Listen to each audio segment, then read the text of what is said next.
Good evening, members of the Board of Selectmen. My name is David Jones. I live at 237 Niles Road. One of the points I'd make is that, although I may agree with Dan Butler's point that we may see worse things come in the future, I'm not sure that in and of itself should drive our budget. These are tough economic times. People are struggling. People can't afford tax increases. We need to rein in big government. Tax cuts are the way to solve our economic problems.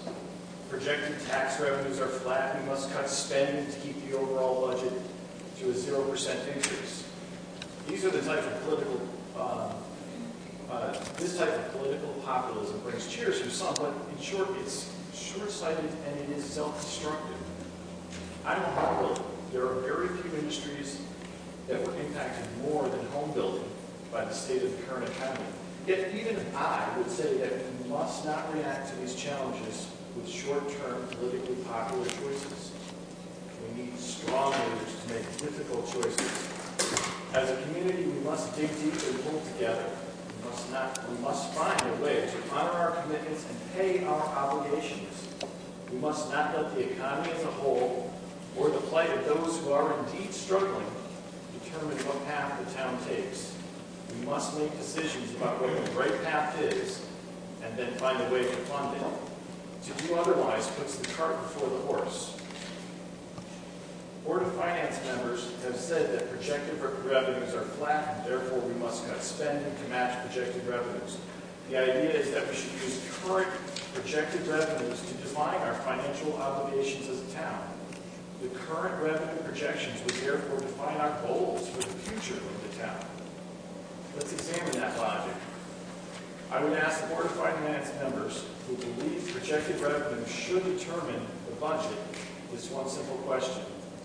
If projected revenues were expected to double this year, would you support the idea that the town should double its spending to match those projected revenues? Of course not. Then how can you argue that spending should match projected revenues today? Projected revenues do not define our goals and our obligations as a town. Revenues must be adjusted to match the goals and obligations and not the other way around. Revenues and financial obligations occupy two sides of the balance sheet. We control both sides. We need to start with the goals for the future and the obligations of the past. Revenue needs to be adjusted up or down to match those figures. We hear that tough times justify cuts in spending, damn the consequences. Spending cuts with no thought behind them can cost far more than they say. Perhaps our road crew could skip oil changes and other basic maintenance in our town trucks and equipment this year. Every person in this room knows that decision would probably cost the town more than you could ever save in deferred maintenance. The biggest responsibility the town has is to educate its children. The education budget is over 70% of the town's revenues. Our outstanding education system has driven up our town's property values as compared to surrounding towns. If we damage our town's education system, we place our generation's debt on the shoulders of our children. We also threaten our property values. If we damage the system to the point of failure, we would be wasting the 70% of tax revenues we currently spend on it. On a national level, we hear that the U.S. education system is near the bottom of all industrialized nations. We are told that we must raise the standard of education in the country to remain competitive in this new global economy. We are told that the solution is that we must hold teachers accountable. We must pay for good performance. We must create a better learning environment.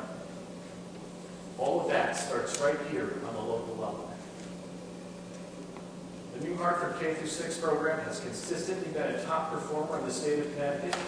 Connecticut, in turn, has some of the best schools in the country. This means that New Hartford K-6 teachers are producing better results than most teachers in the entire country. We are proposing to reward our teachers for this outstanding work by firing the youngest and least costly teachers.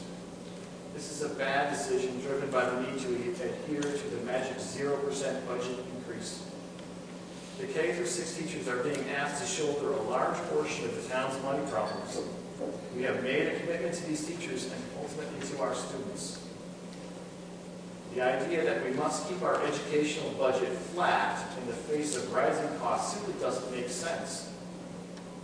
If revenues remain flat for the next 10 years, are we going to cut enough teachers to maintain a 0% increase every year?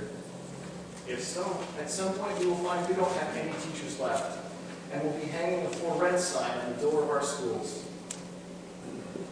Clearly, we have an obligation to educate our students. The cost of that obligation does not fall and rise with projected revenues. For those who are fixated on the 0% number, I would ask, is 0% a magic number? Is the current tax rate exactly the right amount? Not too much, not too little? If so, how do we ever determine that number?